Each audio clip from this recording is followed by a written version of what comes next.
Bienvenue sur les podcasts du collectif Voix libérée. Bonjour, alors aujourd'hui on explore une histoire au paradoxe vraiment puissant, celle de l'abbé Tartu et des petits chanteurs de Touraine. Ah oui, un paradoxe frappant. Lui, il a vraiment cherché à imposer le silence, par la honte, par la peur.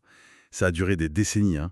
Et il comptait sur quoi? Sur le temps, et puis sur l'institution, l'Église, pour que tout soit effacé. Exactement. Il misait tout là-dessus, mais l'effet était complètement inverse en fait. De ce silence forcé, est née une force collective. Ce groupe Voix libérée. C'est incroyable comme dynamique. Le contexte, il faut le rappeler, il est glaçant. Oui, très lourd. On parle d'abus commis sur une longue période, des années 60 jusqu'aux années 90, et dans des lieux qui devraient être sûrs. Les sacristies, pendant les répétitions, même en voyage. Et cet abbé Tartu, il semblait vraiment croire en son impunité totale, presque comme si sa soutane le protégeait de tout. Il comptait sur l'oubli. Le silence de l'institution aussi, sans doute. Absolument. Et c'est là justement que son calcul s'est révélé faux. Notre but aujourd'hui, c'est de comprendre comment ce groupe Voix libérée a pu se former, alors qu'au départ, il n'y avait rien. Rien du tout, c'est ça qui est fou. Pas d'archives, pas de liste d'anciens élèves, pas d'association pour les aider. Rien. Comment est-ce qu'ils sont passés de victimes, isolées, réduites au silence, à, à cette voix publique, unifiée et reconnue aujourd'hui? Eh bien, la clé, la véritable faille dans la stratégie de Tartu, si on peut dire, c'était la mémoire. La mémoire humaine. Ah oui, La persistance des souvenirs, même des souvenirs traumatisants, bien sûr, et surtout la volonté farouche de ces anciens chanteurs de ne pas laisser faire, de ne pas oublier. Il pensait avoir tout verrouillé, mais il a sous-estimé ça, cette force intérieure. justement, reconstruire ces liens entre eux, ça a dû être un travail, mais colossal. Les sources parlent de remonter les fils, de rechercher des visages oubliés. On imagine, oui. On imagine la difficulté, l'émotion aussi, de renouer contact des décennies plus tard, sans aucune aide, sans structure. Chaque personne retrouvée, chaque témoignage partagé, ça devait être une victoire, une lumière contre cet oubli qu'on voulait leur imposer. Absolument. C'était un travail de fourmi, patient, collectif. Et ce qui est remarquable, c'est que cette reconstruction, elle s'est faite comment? Uniquement sur la base de la confiance, du partage de cette mémoire commune. C'est une leçon en soi, ça. C'est vrai. Le lien humain qui peut se recréer, même dans le vide, quand il est porté par un besoin de vérité.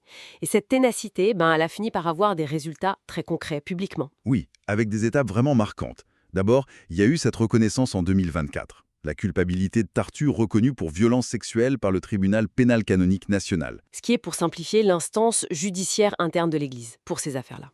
Un jugement décrit comme historique, d'ailleurs. Et ça n'est pas resté caché. L'annonce publique en novembre 2024, ça a été un moment fort. Très fort, oui.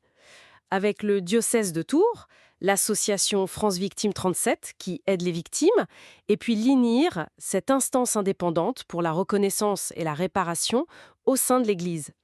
C'était important de rendre visible ce qui avait été caché si longtemps. Et pour que cette mémoire s'ancre vraiment dans la pierre et dans le temps, il y a eu la pose de la plaque commémorative. C'était en mars 2025, à la basilique Saint-Martin de Tours. Un symbole puissant. Et c'est plus qu'un simple mémorial, parce qu'il y a ce QR code qui renvoie vers un site web, mémoire et pardon, église37.org.